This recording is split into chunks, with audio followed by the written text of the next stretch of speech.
All right. Hello, everyone, and welcome back to another episode of ChargeForward with Chargebacks911, where, as always, we unpack the latest in payments, fraud, and all the behind-the-scenes challenges of running a profitable business in today's digital economy.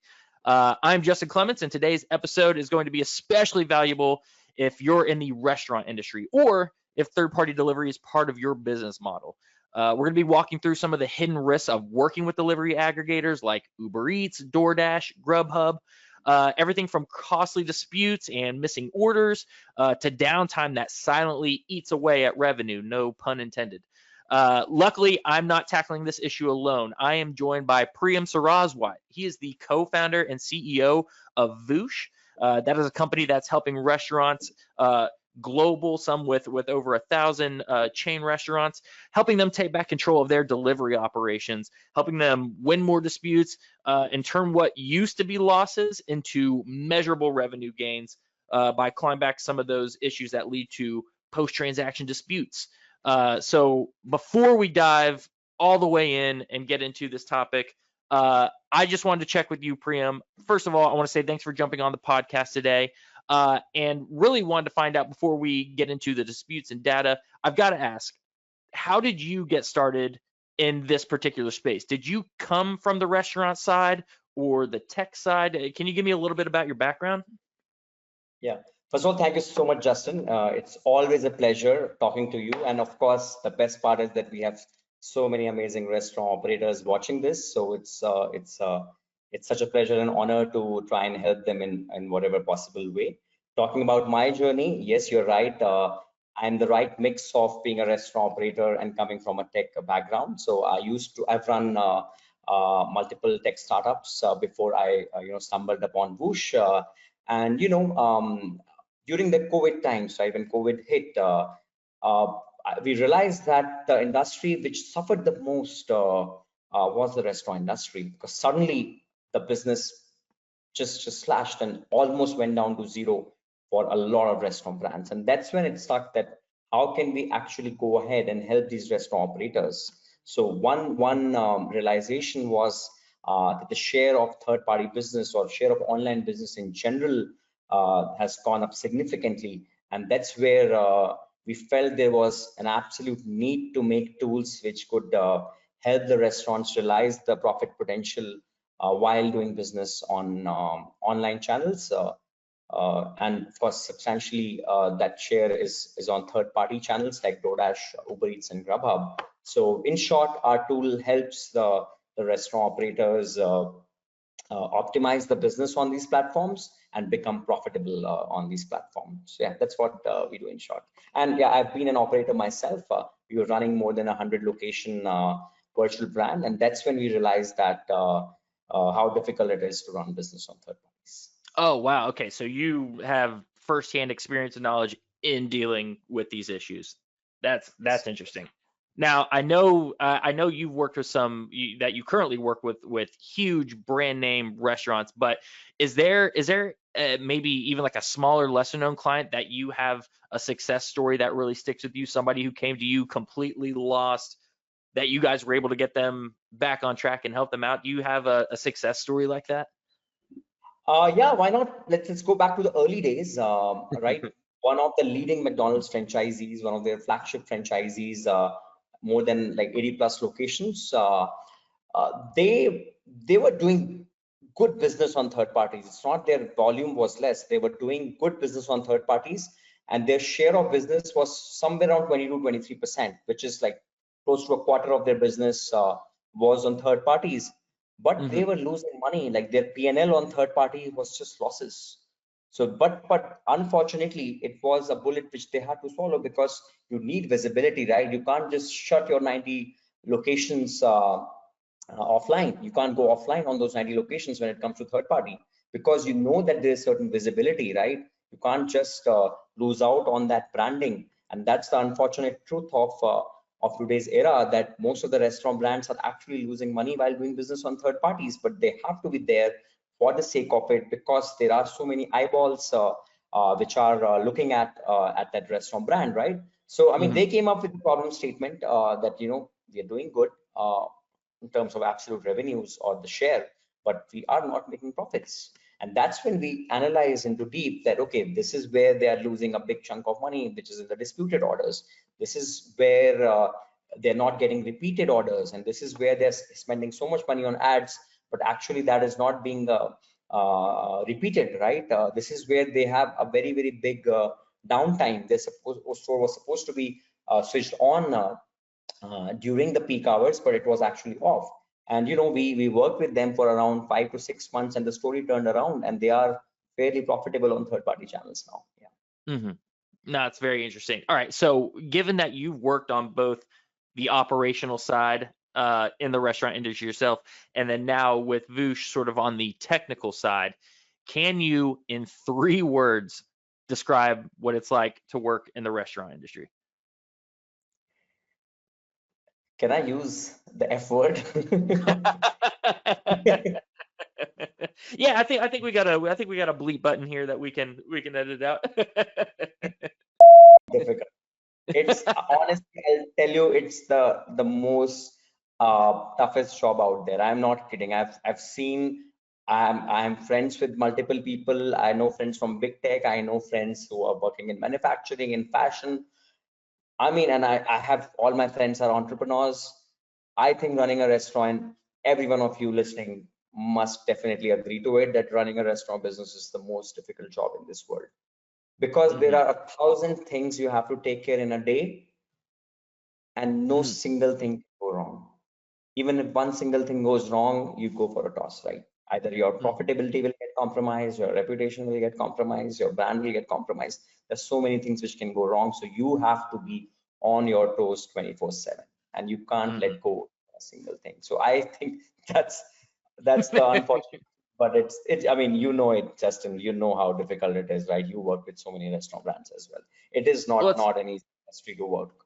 I'll be honest. Yeah, it's incredibly volatile, right? I mean, like you said, a million different things, and each day is different, right? There are some things where you can learn from past mistakes, but even in our world in fraud, and protecting against that. I mean, talk about 1 step forward, 2 steps back, trying to stay ahead of emerging fraud tactics just from a restaurant standpoint, because of the high amount of transaction volume and how much they're dealing with, sometimes fraud can slip through the cracks. So yes, I would say it's extremely volatile, ups and downs, but just as much as restaurants have to deal with losses, they can deal with wins too if they do everything right. So if everyone is ready to charge forward, we're going to get right into it. Today's topic hits right at the intersection of technology, customer experience, and profitability.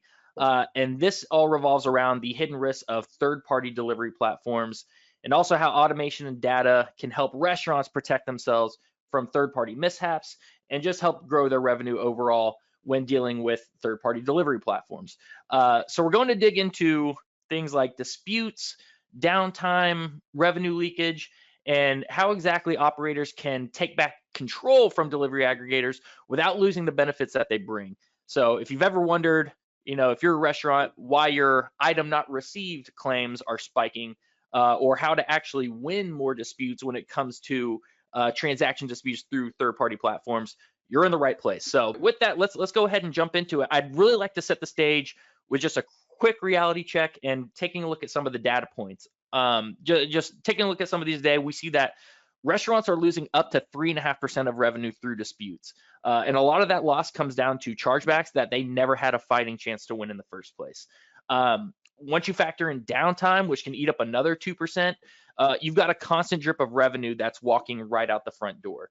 And some of these things can be, can be addressed, can be looked at. And that's what we're hoping to bring to our audience today. So when you factor in that online food delivery is projected to grow, somewhere around 12% annually through 2027, this risk is just compounding year over year. So Priyam, love to kick it over to you. Can you give us some insight into how we got here and why these stats look the way that they do? Absolutely. No, before even jumping into the stats and going into the depth of the problems we are going to solve, let's just take a step backward. That why is it so important? In the pre-COVID era, let's say in 2016, 17, 18, the share of third party in online business in general was hovering somewhere around 6 to 7%. But of course, the habits changed during the pandemic, and it has been almost an irreversible habit change. So now the share of third party has actually gone, at an aggregate level, it somewhere hovers around 16 to 17%. But for the established brand, for the chains, for a lot of the chains, the number is actually as high as 35-40%. We actually work with the few brands. For them, the number is more than 45%, which is huge. Before the pandemic, it just used to be one insignificant channel, but now it has become as important as any other channel. And but the unfortunate truth is that the systems and processes which the restaurant operators have implemented currently are still in the pre-pandemic era.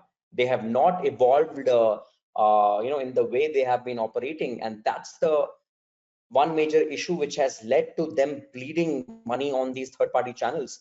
They have just not been profitable. Most of the brands, if you talk to them, they are just there for the mere presence. They just want those eyeballs coming in on the third-party platforms. But when you talk to them, they would just want to stay away from third parties. They just want to, they know that they're losing money on these channels, but it's a hard truth that they have to be there because it's a big chunk of their business. So that's why we are doing this this session, that A, we have to address the issues, and B, we have to find the solutions to these issues which can actually make you become profitable on third parties, right? That's the primary goal. And as Justin rightly said, that 3.5% of your gross sales, the gross revenue number, is actually in a disputed state.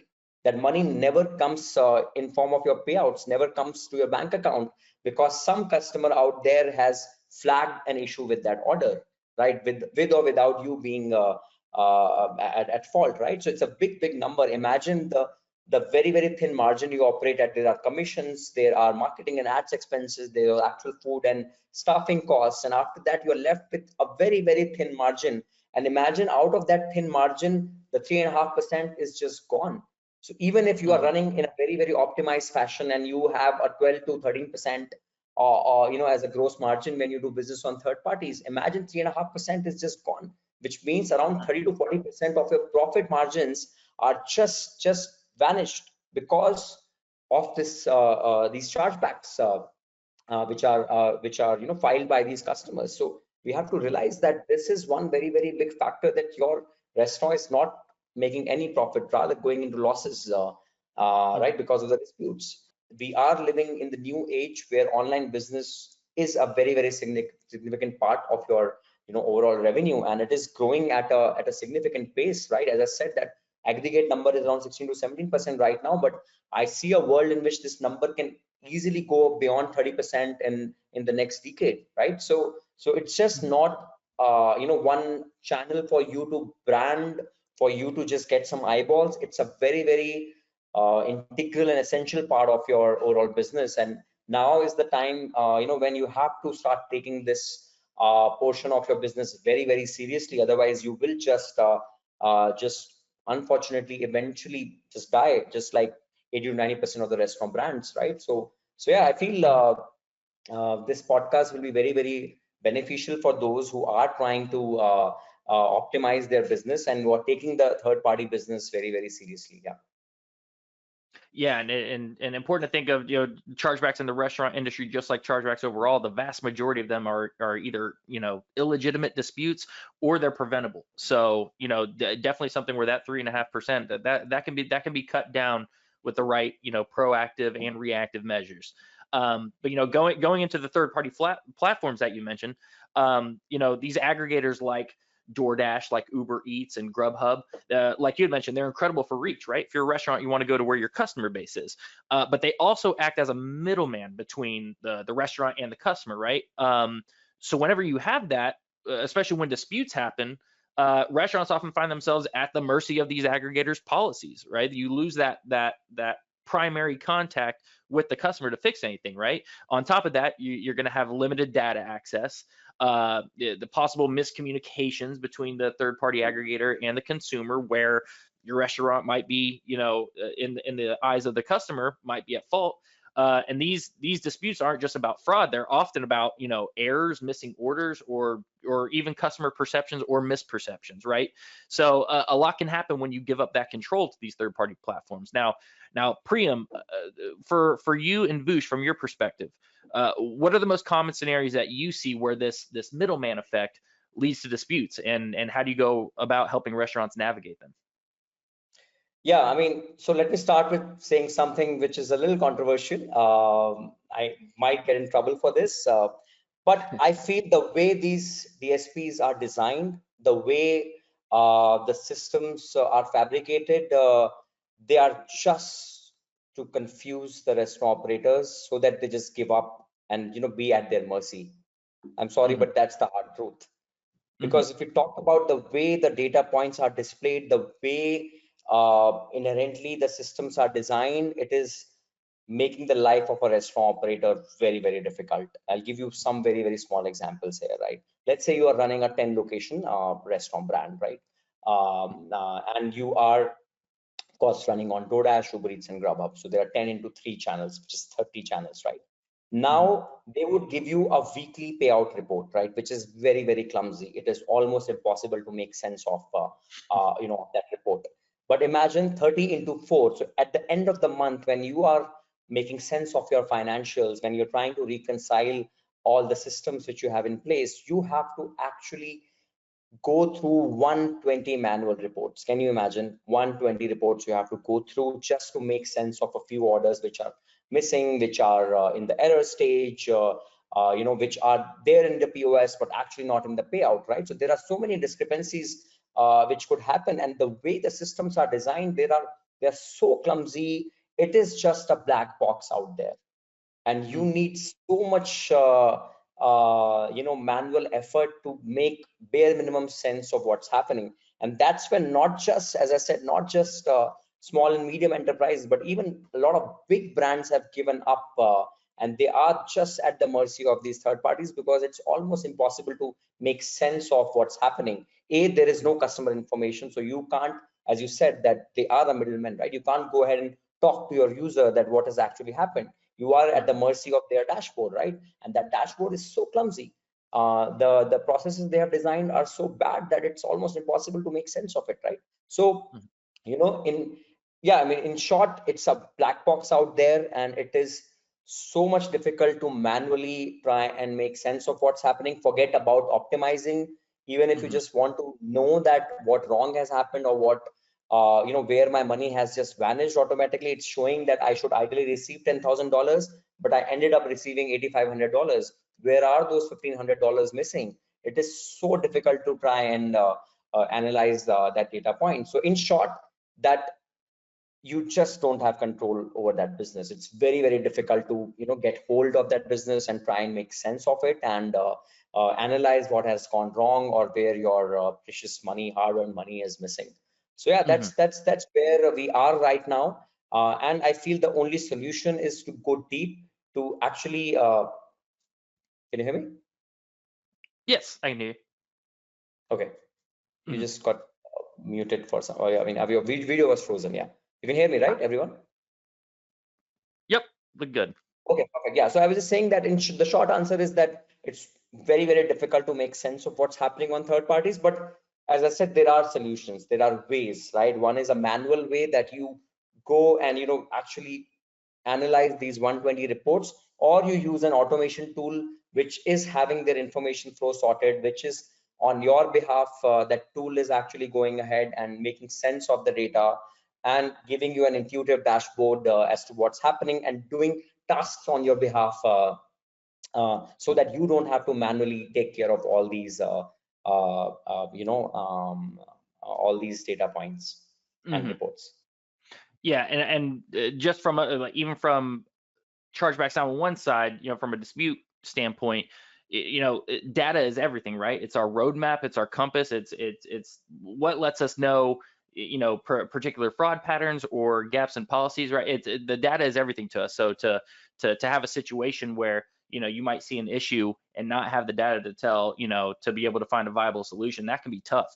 And, even with that, diving into those numbers, we can take a look and see that almost half of food delivery chargebacks fall under the item not received reason code, right? And that's tricky because sometimes the food was delivered, but there's no airtight proof that it was, right? So especially on the restaurant side, proving that you did your part of the transaction. This is a reason why why gaps in evidence, right? Things like no delivery photo, missing timestamps, or mismatched order logs, they end up costing the restaurants real money for something that was outside of their control. So, kind of looking at this, this graphic that we have, sort of the perpetual cycle that we're seeing of, customers ordering online through these third-party platforms. Priyam, can you kind of give us a brief insight into, why is this happening? And can you break down some of the best ways for restaurants to collect the right proof so when that dispute does come, they actually have a shot at winning that case? Yeah. Justin, just one thing on my screen, I just see the previous graphic, which is the aggregator in the restaurant. So I just want to be doubly sure that everyone else is seeing the same graphic, or we have moved on to the next graphic. Let me see real quick. Yeah. Share my screen again. How about now? Is everything showing up okay? It's still the same, unfortunately. I don't know, and I'm not able to see your video as well. Yeah, Justin, I think your screen is frozen. So and we can't see Justin as well. We can't see you as well, Justin. Yeah. Now it's fine. Now we are on the next slide, and now you are available as well. Yeah. So odd. Okay, interesting. All right. Well, okay. So with that, so now that you can see the screen and the stats and everything like that, can you kind of give us just your breakdown a little bit? What are we seeing? What's happening? What are the best ways for these restaurants to sort of collect this data, right? To get the right proof, the right evidence that they'll be able to send on that way, especially when you can't see some of this data. Absolutely, yeah. So again, there are two ways to look at it. One is a proactive approach, and one is a reactive approach, right? So let's talk about both of these, right? A proactive approach is that you have correct systems and processes in place to do business on third parties. As I said, that it's a new ball game altogether, and you have to reinvent the wheel, and you have to define the best practices while doing business on third parties, right? So one way to address the most important issue, which is the item not received, is to actually have a checklist in place, which your dispatch team is using. So there's a counter which is handing over the actual order or the box to the rider, right? So at that point, if there is a checklist in place, it could be a digital checklist, it could be a physical checklist, that just becomes a proactive measure that you have kept your systems and processes in place, so that for sure that there is no order which is going out with an item missing, right? So that's one approach, and the second approach is a reactive approach, which we can see again in two folds. One is actually going through the reviews which have come in. Let's say you're running a 20+ location chain, right? And you see that consistently the reviews are coming in from a particular location where the item was actually missing, right? So that is a place where you can sort of intercept, and you can see that that's what's actually happening. But again, the most important part is that when you feel that the systems and processes are in place, and things are going fine as per you, but still you are receiving, that means there is something going wrong at the receiver's end, right? They are deliberately trying to get the refund out of that order, right? So in that case, one way, of course, one is like a lazy way, and one is like a like a way which can legit get you most of the money back. One is a way that you analyze all the orders which are in the disputed state, check the category of the dispute. If it is item not received, you can just say that and file without giving any evidence. You can just go ahead and say that you know what, all the items were in place and there is something wrong at the receiver, and there is a decent chance that you might get the money back. This number could be 25 to 30%, right? And that is just the very, very superficial way of disputing that order. But if you have to go ahead and make a case, so I'll explain how it works, right? Let's say you are running, let's say Justin is a customer, I'm running my own brand.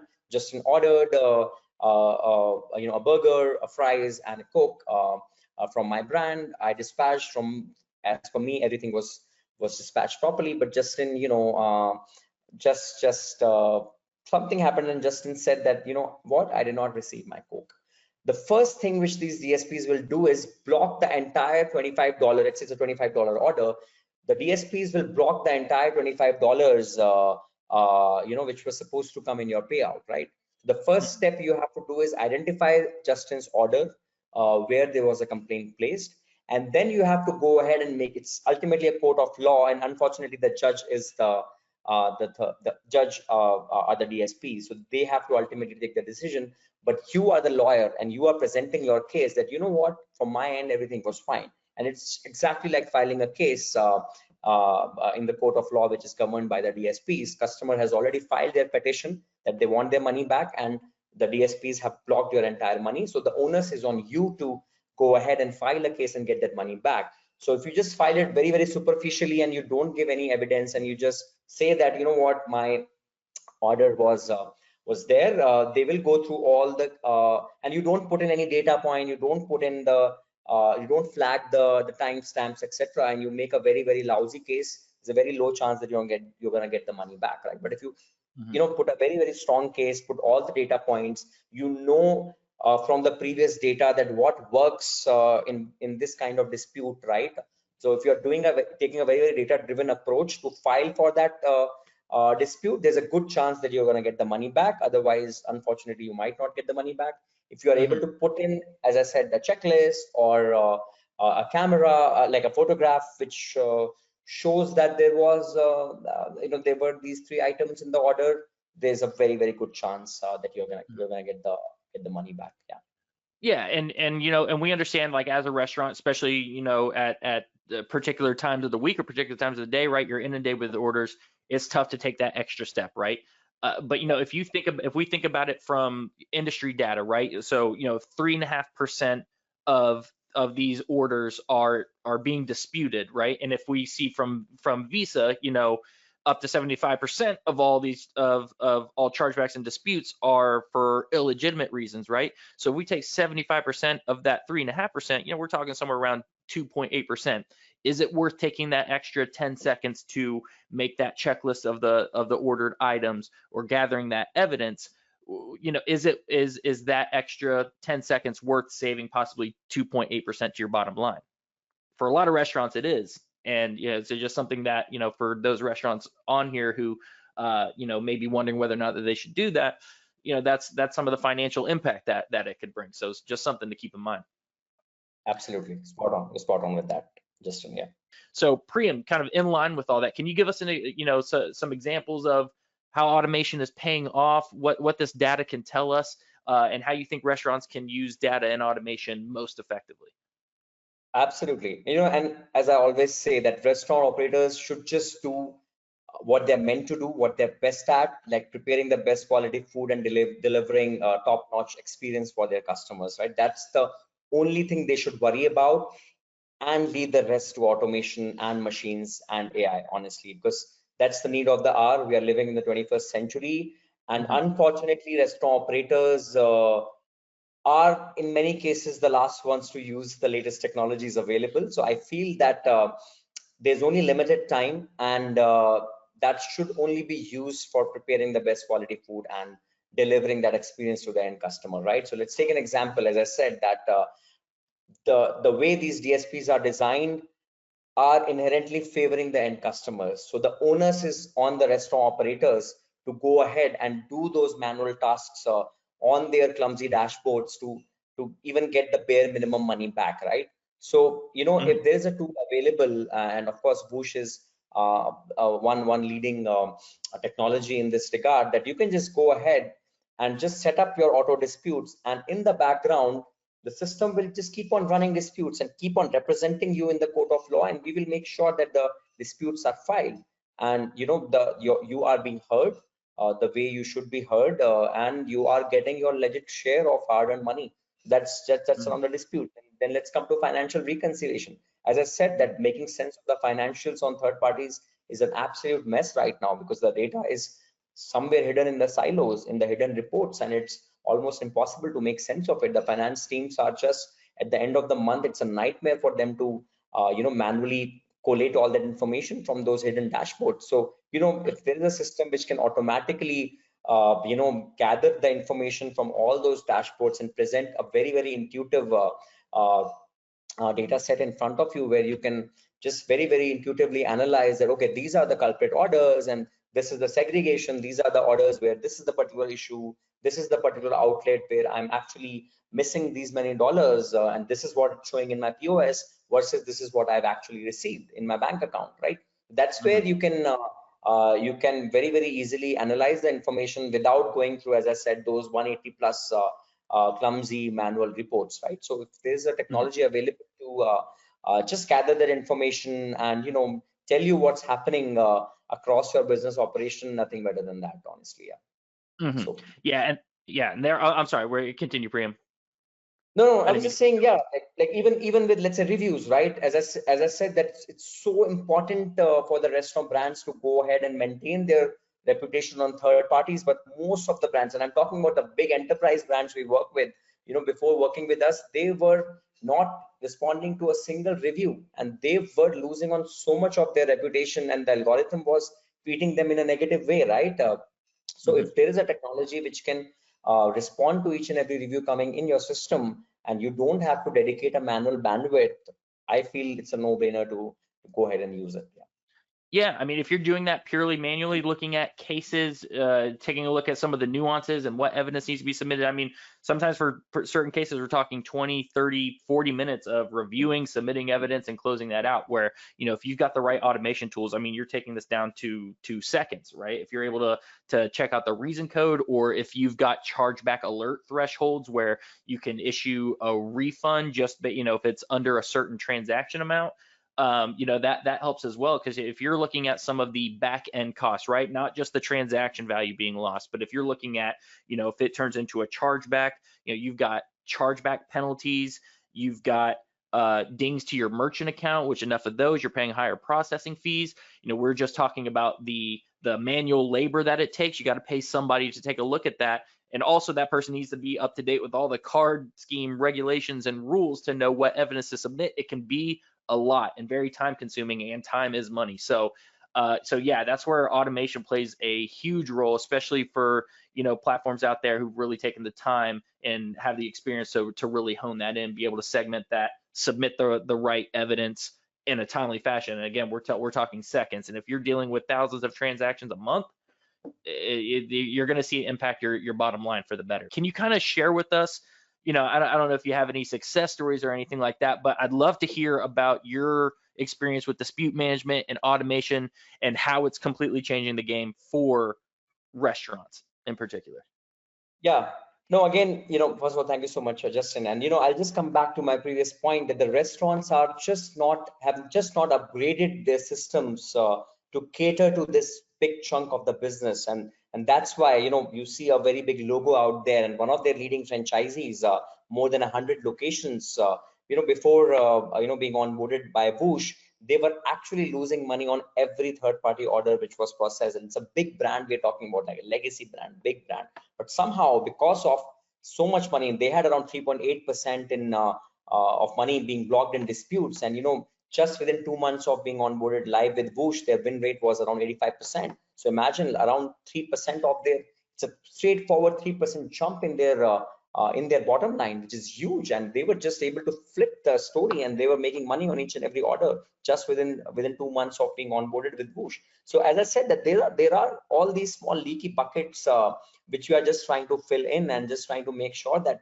you are running the business on these third parties in the most optimum way. You are doing what you're supposed to do. You are making sure that the food is being prepared in the right way. You are following all the right standards and processes which you have made, and Voosh will just take care of what you're supposed to do in the background.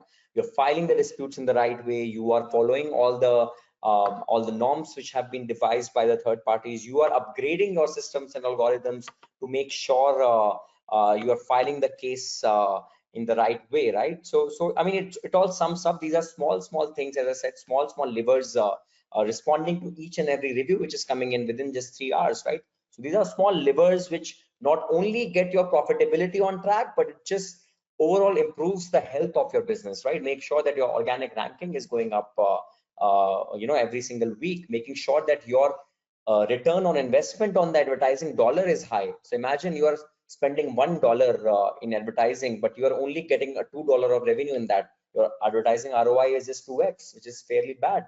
But imagine if your levers are set in practice and you are using a lot of automation to make sure your business is running optimally, you can actually take this number from $2 to $5, $6, and maybe $8, $9 in due course of time. So yeah, those are the impact which we saw in some of the biggest brands out there. So as I'm saying that even the biggest of the legacy brands are facing these issues. So a small and medium size entrepreneur, they would definitely be facing a lot of these issues. So it's like across the spectrum. Yeah. Mm-hmm.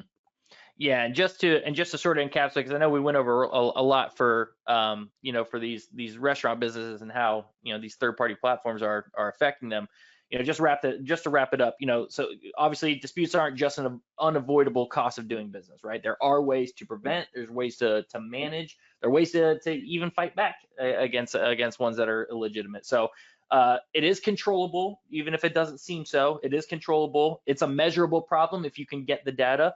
And that's why having the right tools in place is very important. Restaurants can win more disputes, they can recover more revenue, and turn what used to be a loss into a profit center. I mean, the biggest thing that we say about transaction data and being able to gather that and segment that, right? Especially if it's chargeback data, it is a liability, but if you can look at it through the right lens, it's also an asset. It can let you know, again, the shortcomings in policies, what policies that you have in place might be abused.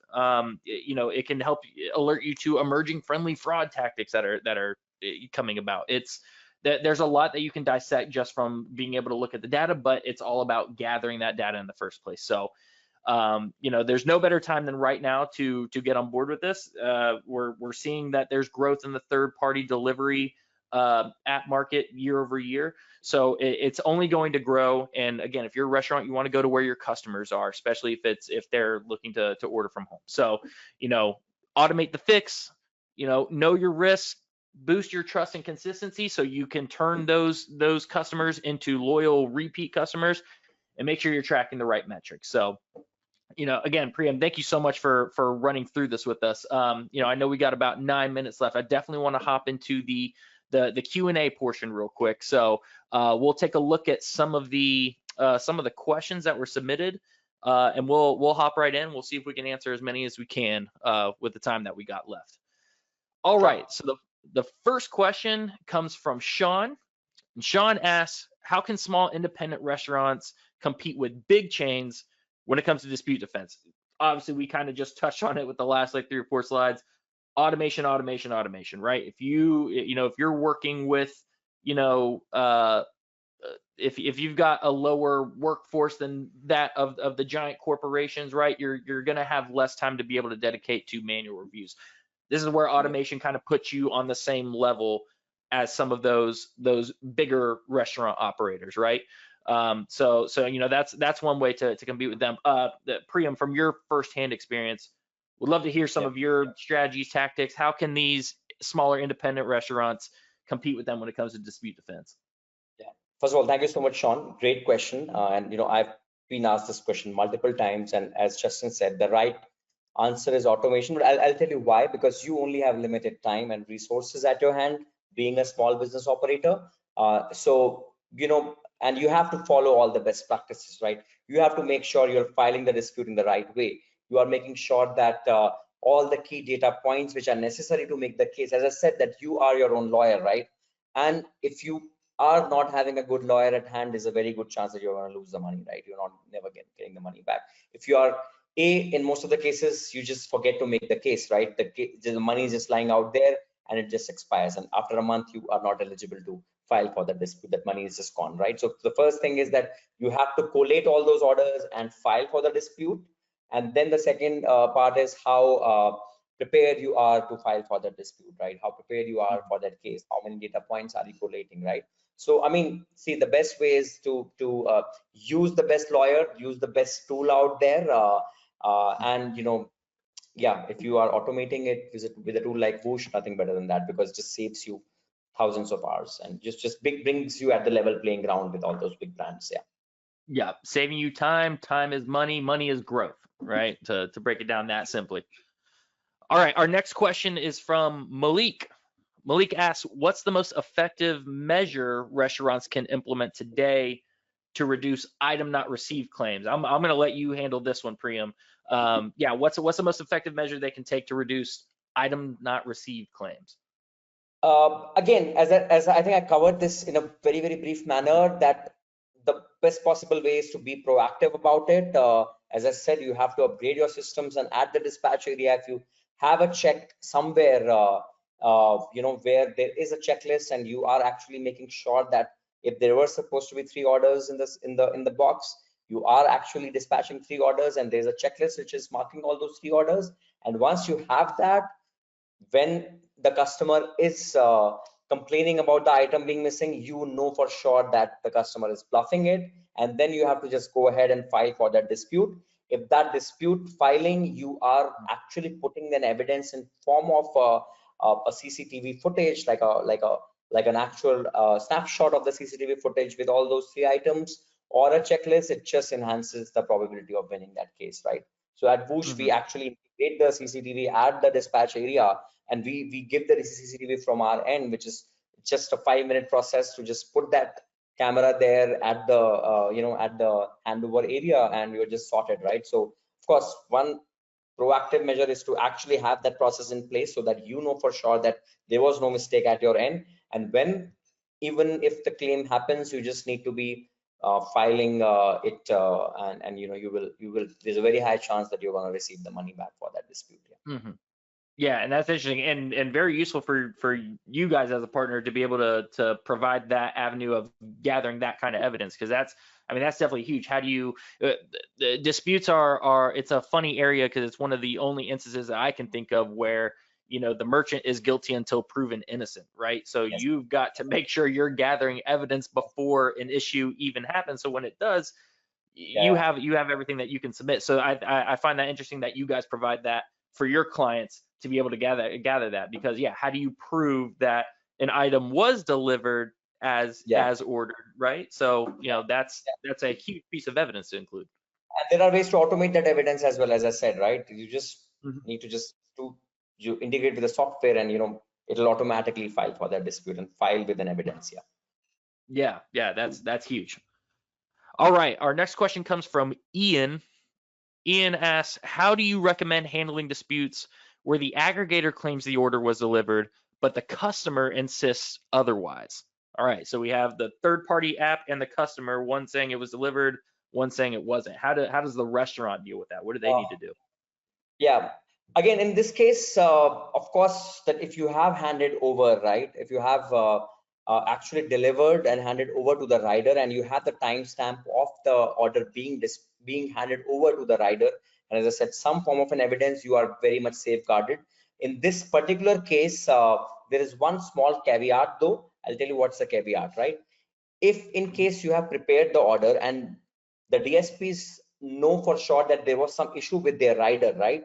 Or the customer is bluffing it, but if you have prepared the food, you can actually file a claim on the email. So there is no proper process on their dashboard, but you can actually go ahead and file this claim over email, stating that you had actually prepared the food, but you have not gotten the payout for that. So the only way to tackle this is an email process, and that process is also automated via a platform like Voosh. So yeah, you have to make a separate case for orders like these, and you have to just file it over a manual email, which could be automated via a platform like us. So yeah, that's a short and long answer to that. Yeah.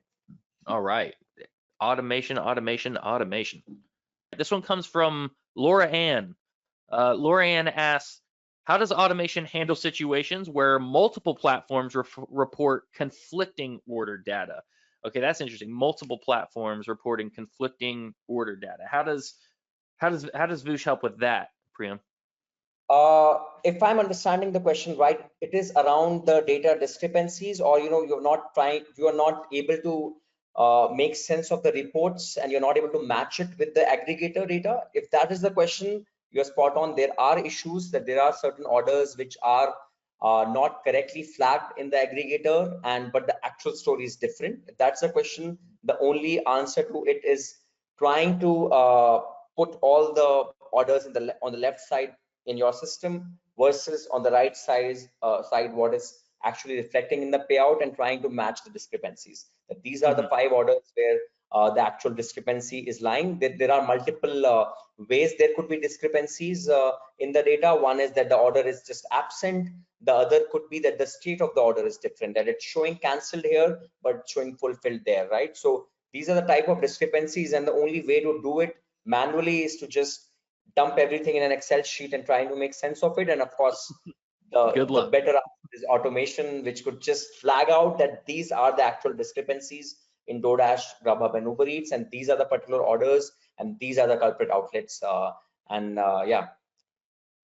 Yeah, and I think, you know, if you're taking the time to collect all that data as well, right? If you've got as much of that transaction, that order data as you can, you know, if you've got multiple platforms showing different things, it you know, theoretically it shouldn't matter, because you should have, you know, if that transaction was honest and everything was fulfilled from the restaurant side, you should have everything that you need to be able to dispute and combat you know, these chargebacks or these transaction disputes. You should have everything that you need. So no matter what is flagged, if the order was fulfilled, you know, everything that the restaurant was responsible for, then you should have everything that you need to combat that dispute. You know, I'll just say that obviously there's a lot of nuances and gray areas in there, but just reiterating the point that gathering that data is super important.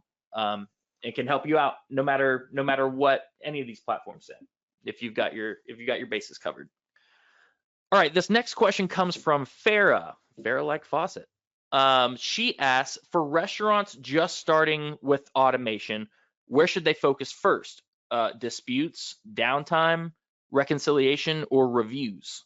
Priyam, I'll let you take this one. I know you understand what's most important when it comes to these, so definitely like to hear your take on this. Yeah, so very good question. So I'll answer it 2 ways. One is a short-term answer, like short-term, like immediately if you have to fix your P&L, disputes is the right answer, because that's where your profits are being eaten away, right? As we discussed, right, around 3.5 to 4% of your money is blocked, which is around 30 to 40% of your profit margin, right? So that's like the immediate upside. You know, so if you're looking for a short-term profit gain, just go for the kill, go for disputes. But long term, as I said, long term, like your reputation, your reviews, your third-party reviews, not just the sentiment analysis of the reviews, but the way you respond.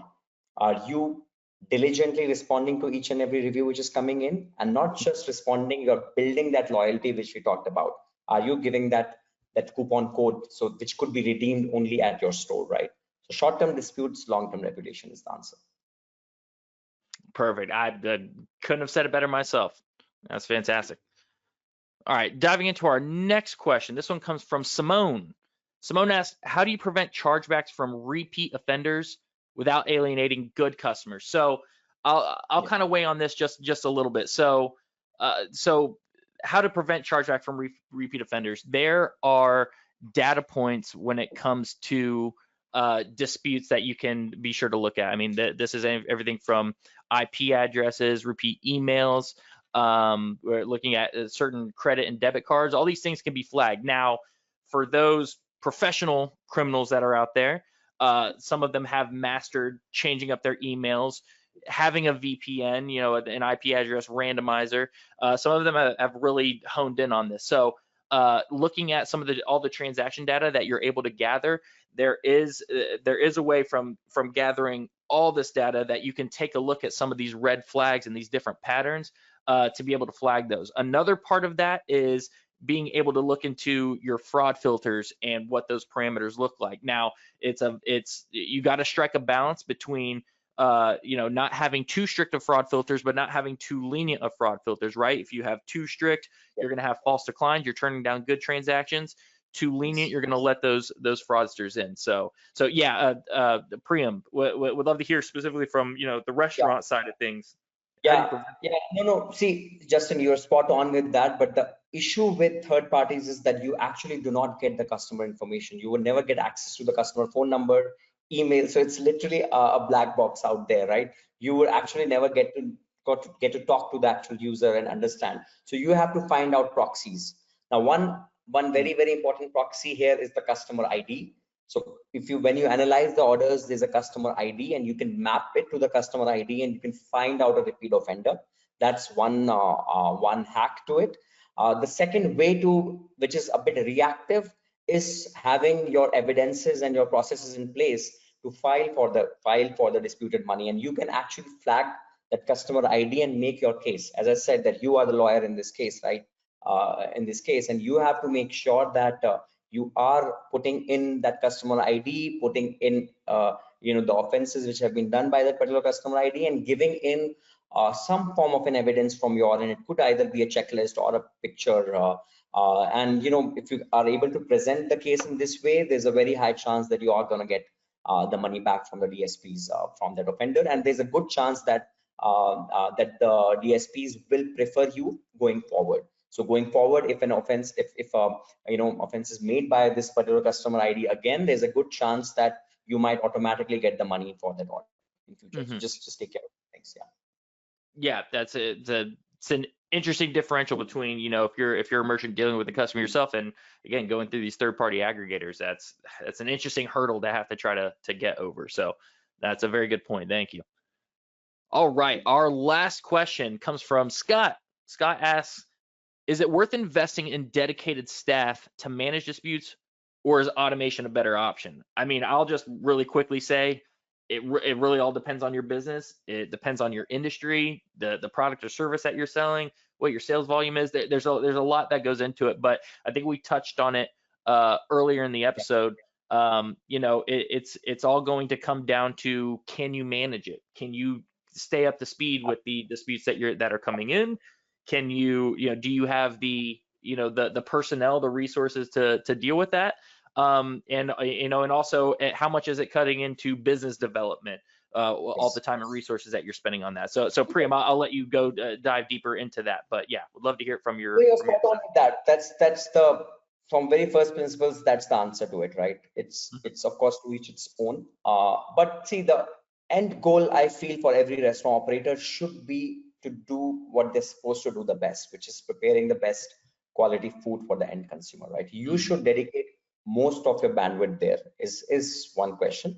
Now, if you feel that you are preparing the food in idle way and you are doing the best, and even after doing 100%, you have certain dedicated bandwidth left, then of course you can use that for the backend stuff which we have talked about, right? For which you can actually automate. But again, it just becomes very practically impossible to manage all those thousands things and also do all these filings manually, because the way the systems are designed unfortunately do not favor the restaurants. So I would say that if you have reached a certain scale, it is very necessary to use an automation tool. Otherwise you will just waste a lot of your precious time.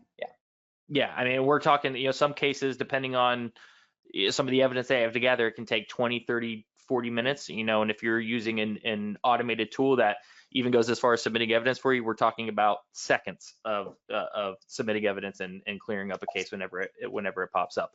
Or even setting refund thresholds, right? There are a lot of people where, if a transaction is under a certain amount, it might just be best to just give them a refund and move on. And there's even those that can be set up to where you don't have to review those, as long as a transaction dispute is coming in and the transaction is under a certain amount, you just refund and move about your day. And while, I shouldn't say it takes away, but when you're not looking at that and finding out what the reasoning is and everything like that for it, you are still avoiding those chargeback costs, the damage that it'll do to your merchant account with your payment processor. So there are these different things that you avoid. And if you look at from a cost analysis, it might be better just to refund if it's under a certain amount, depending on your business and what your price points are. So yeah, I'd say that definitely plays a hand into it. All right, and that's going to wrap it up for today's episode of ChargeForward with Chargebacks911. Big thank you to Priyam Saraswat from Voosh for joining us today and sharing so many practical insights on how restaurants can protect their profits win more disputes, and overall just take back control from these third-party delivery platforms where it matters most. And that's when it's dealing with customers and ensuring that they are repeat customers. So thank you very, very much, Priyam. Thank you so much, Justin, for having me. I had such a great time, and always a pleasure helping the restaurant partners. Yeah, appreciate you taking the time. Now, if you want to dive deeper into this topic, be sure to check out the full podcast and webinar replay. We cover even more strategies, examples, an audience Q&A that didn't make it into the episode.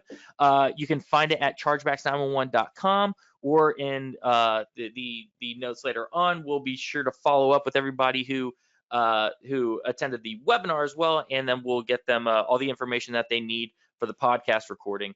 And as always, if you've got questions, topic ideas, or success story that you'd like to share, go ahead and drop us a message. And don't forget to subscribe so you don't miss out on our next episode, where we'll be looking ahead to tackle anything that involves payments and fraud prevention. So until next time, keep charging forward, keep protecting your revenue, and we'll see you soon.